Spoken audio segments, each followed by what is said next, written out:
నమస్తే. Welcome to పొలిటెంట్ media. భక్తి భాస్కర చూస్తున్న వాళ్ళందరికీ ముందుగా నమస్తే అండి.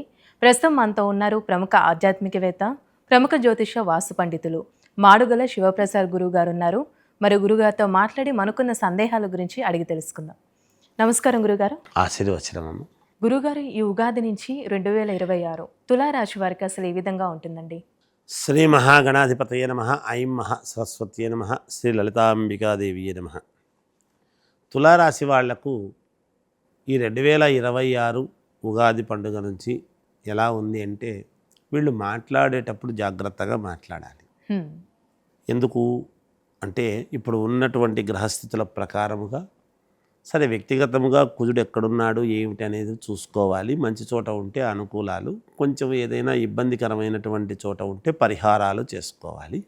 వీళ్లకు తొందరపడి మాట్లాడి అయ్యో అనవసరంగా అన్నానే అనేటువంటి అపోహలకు లోనయ్యేటువంటి అవకాశాలు ఎక్కువగా ఉంటాయి. ధనపరంగా అనుకూలవంతముగా ఉండిన చిన్న చిన్న ఇబ్బందులు అనేటువంటివి ఉన్నాయి అని ఈ సంవత్సరం తెలుస్తూ ఉన్నది.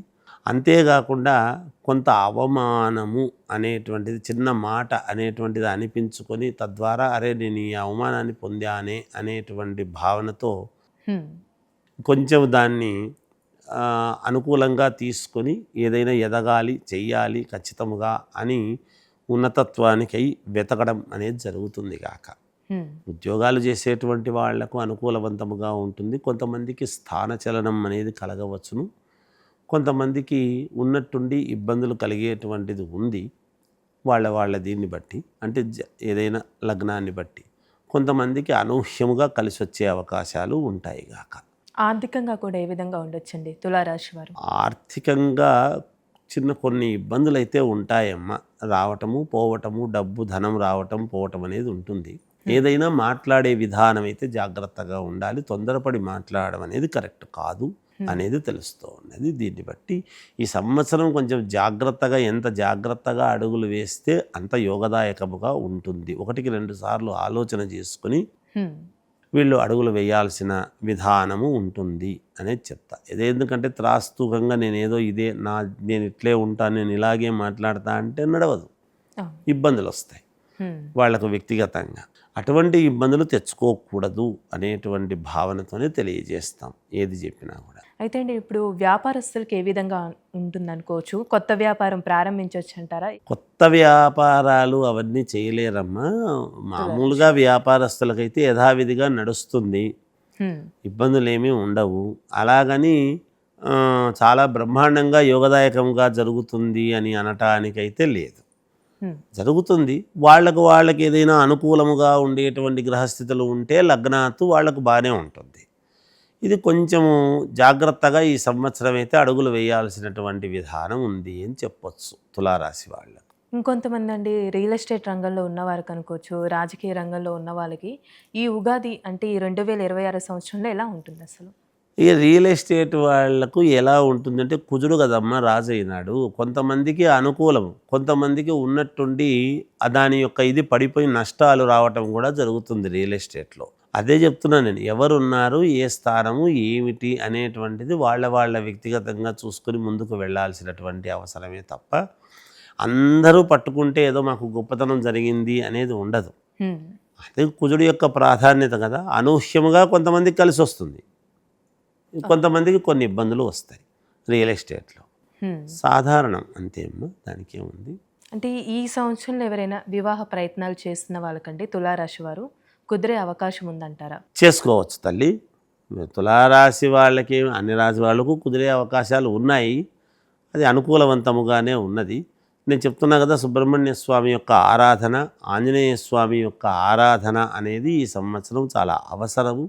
అలా చేసుకోగలిగితే తప్పకుండా జరుగుతుంది. వీళ్ళ ఆత్మాభిమానము దెబ్బతినే పరిస్థితులు వస్తాయి. కొంచెం ఎక్కడైనా ఆత్మన్యూన్యతాభావంతో వెనక్కు తగ్గాల్సి వచ్చిందే నేను అని తగ్గకపోతే ఇబ్బందులు కొని తెచ్చుకుంటారు. దానివల్ల మనుషులు దూరమయ్యే అవకాశం ఏర్పడుతుంది.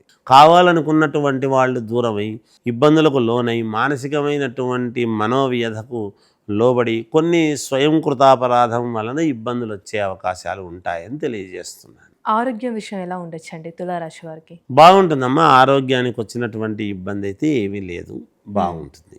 దానివల్ల ఇబ్బంది ఏమీ ఉండదు. బాగుంటుంది. ఎంత శ్రమ పడితే అంత అనుకూలం ఏర్పడుతుంది కాక. అంటే కొంచెం ఎలాంటి విషయాల్లో వీళ్ళు జాగ్రత్తగా ఉండాలండి తులారాశి వారు? కేవలము మాట్లాడేటువంటి దాంట్లోనే వాక్కు, విత్తము, డబ్బు దగ్గర జాగ్రత్తగా ఉండాలి. కుటుంబ విషయాల్లో జాగ్రత్త ఉండాలి. వీటిని అనుకూలంగా చేసుకుంటే మేలవుతుంది. మాటల వల్లనే ఇదవుతుంది. పరిహారం కూడా అంటే సుబ్రహ్మణ్యేశ్వర స్వామికి, ఆంజనేయ స్వామికే చేయాలండి వీళ్ళు? అంతేమ్మా, వాళ్ళనే ఆరాధిస్తేనే యోగం ఏర్పడుతుంది వీళ్లకు ఈ సంవత్సరం. ఎందుకంటే ఉన్న పరిస్థితులు అలా ఉన్నాయి.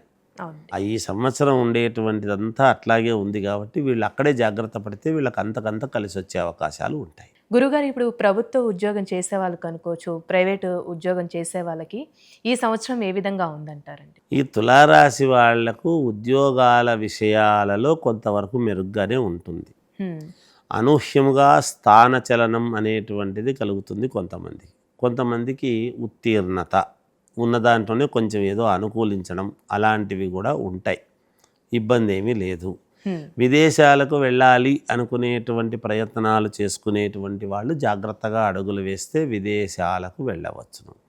కొత్త వ్యాపారాలు చెందాలి అని అనుకునేటువంటి వాళ్ళు 1-2 సార్లు పరిశీలన చేసుకొని మాటలు, తర్వాత ఈ అగ్రిమెంట్స్ అవి చేసుకునేటువంటి విధానాల్లో జాగ్రత్తలు వహించి తీరా నోటి దగ్గరి వరకు వచ్చి కొన్ని తప్పిపోయేటువంటి అవకాశాలు ఉంటాయి. కాబట్టి జాగ్రత్తగా గనక మాట్లాడి అనుకూలవంతముగా చేసుకుంటే విజయము లభిస్తుంది వీళ్లకు అని చెప్పవచ్చును.